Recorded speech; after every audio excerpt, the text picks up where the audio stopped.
ഇന്നിവിടെ എന്തോ സ്പെഷ്യലൊക്കെ ഉണ്ടാക്കുന്നുണ്ട് കേട്ടോ. അമ്മേ എന്നാടാ എന്നെ ഇന്നത്തെ സ്പെഷ്യൽ എന്താന്ന് പറഞ്ഞേ? നല്ല ഒരു അടിപൊളി സാധനം ഇവിടെ കിട്ടിയില്ല, അതെ കൂട്ടൊരു സാധനം കിട്ടിയിട്ടുണ്ട്. സ്പെഷ്യൽ ആയിട്ടുള്ള സംഭവമാണോ? പിന്നെ നമുക്ക് മലയാളികൾക്ക് ഭയങ്കര സ്പെഷ്യലാ കേട്ടോ. എന്നാ നല്ല ഉണക്കക്കപ്പയില്ലേ, ഉണക്കക്കപ്പ കഴിഞ്ഞ ദിവസം പോയപ്പം ഇന്ത്യയുടെ ഉണക്കക്കപ്പ കിട്ടി. ഞാൻ ഇതുണ്ടോ നല്ല സൂപ്പർ ഉണക്കക്കപ്പ കഴിച്ചിട്ടുണ്ട്. എന്നാ വിളമ്പിക്കും. ഉണക്കക്കപ്പയും കറി എന്നാ? ഉണക്കപ്പ മാത്രമല്ലോ? അല്ലല്ല, നല്ല പോർക്ക് ഫ്രൈ ഉണ്ടാ. അത് ശരി. പിന്നെ എന്നാ വേണമല്ലേ? നല്ല അടിപൊളി ചൂടോട് കൂടി അല്ലേ അമ്മേ?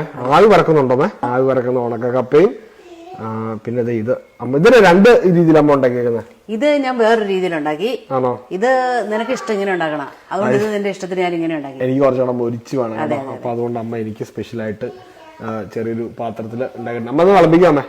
നല്ല ഉണക്കക്കപ്പയും പോർക്ക് ഫ്രൈ എന്ന് വേണമെങ്കിൽ പറയാം അല്ലെ?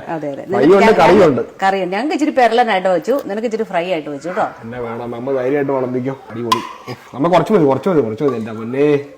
കഴിച്ചു നോക്കിയടാ. നല്ല ചൂടുണ്ടല്ലോ അമ്മ. അല്ല ചൂടോടെ കഴിക്കടാ രുചി. കഴിച്ചോട്ടെ. പിന്നെ